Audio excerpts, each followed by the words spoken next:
This time around, we are in Munarani. I decided to bring you guys along as I'm doing what I'm doing and traveling with my family and having a good time, but also sharing what God has called me to do, which is encourage people and give my testimonies so that you may know that God is still in the business of saving lives, changing lives, and working miracles. So we're in Munarani. It's right in Kilifi, right on the bridge. My daughter brought us here because she experienced this with her school, and it's been a place we love to come, enjoy the water, play in the water, and connect with the families.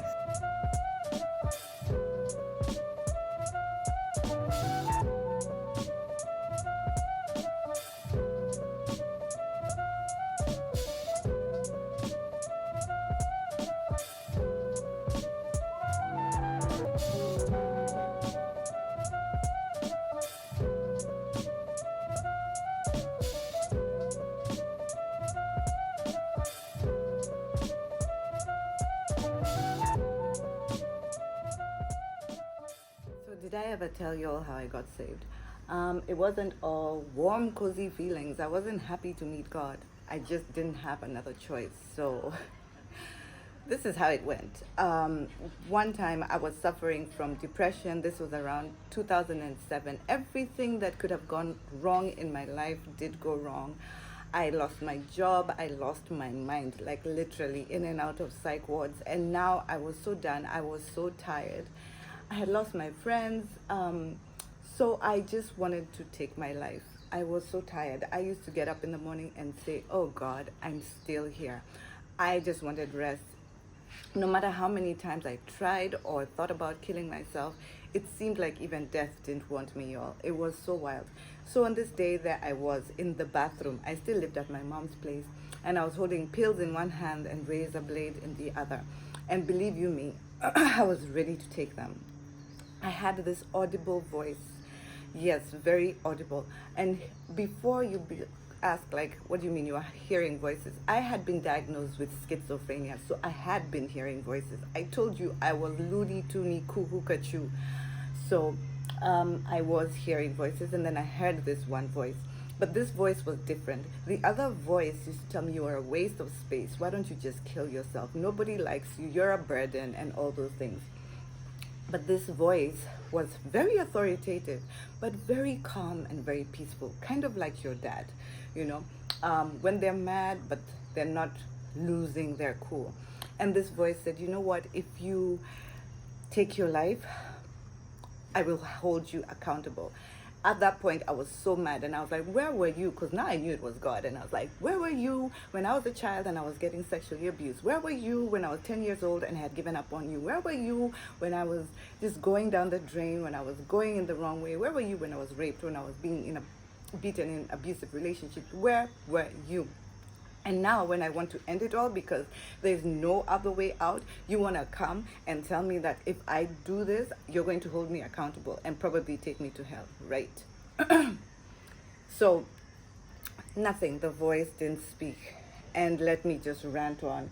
And I was just like, I have nothing. I have lost my job. I have lost my friends. I weigh 45 kgs. I have literally lost my mind. And now you come to me. What do you want? I have nothing. And it was at that point that this voice said, if you give me nothing, I will give you everything. It sounds wonderful, doesn't it? That's the point where you'd think I'd break down and say, wow, what a wonderful thing to say. And I was just like, ugh. I had plans for this day. And I said, you know what, let's make a deal. I'm going to give you 30 days. And if you don't do anything to change my life, not only do I get to kill myself, but you also have to give me a free pass into heaven. So there I was negotiating my terms and conditions of this agreement with God. And the reason I was okay with it is because I knew that God would fail, because everything else had failed me. I knew, like, what's so different about God, right? I knew because I had called out before, or I thought I was calling out. I mean, my parents were Christians. I went to church when I was a kid. So, I mean, yeah, I knew he would fail, and then I could go to heaven and I would be at rest in a few days, which was 30 days. And so I got saved. And that's how I gave my life to God. That was in 2007. This is 2024, 17 years later. So that proves that God never fails. He never failed me. So here I am.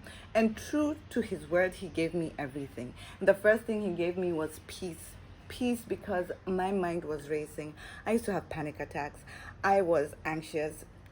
I had medications for everything, for anxiety, for sleeping because I had insomnia, for the voices in my head, for the hormones and the God. I was on pills for everything.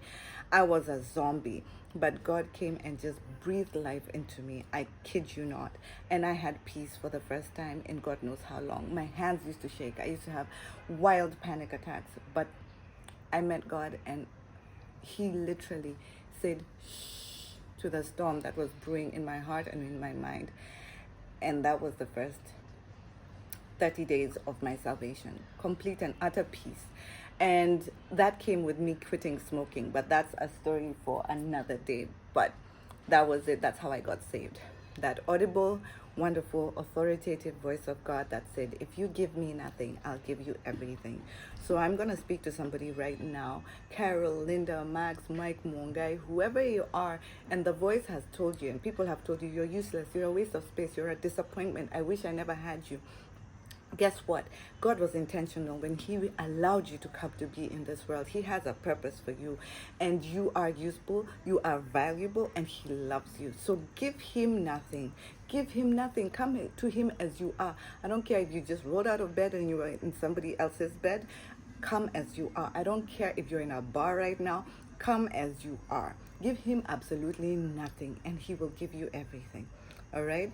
So if you had plans for today to take your life, I'm telling you, give it to God. It's going to change it around. Okay? Love you guys.